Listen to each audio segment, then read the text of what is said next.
Hi there, I'm Christy with WTI.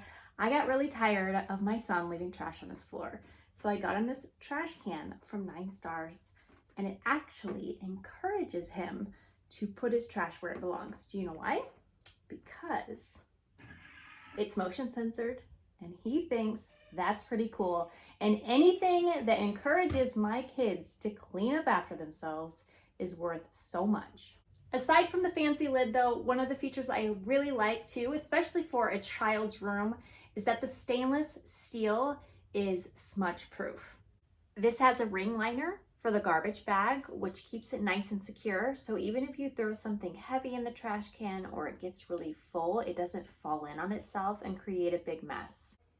Even though we're using this in a bedroom, it would be perfect in a bathroom as well because it is smaller. This is a 3-gallon size trash can.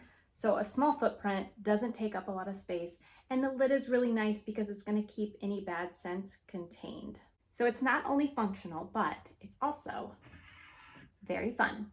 But that's just our point of view.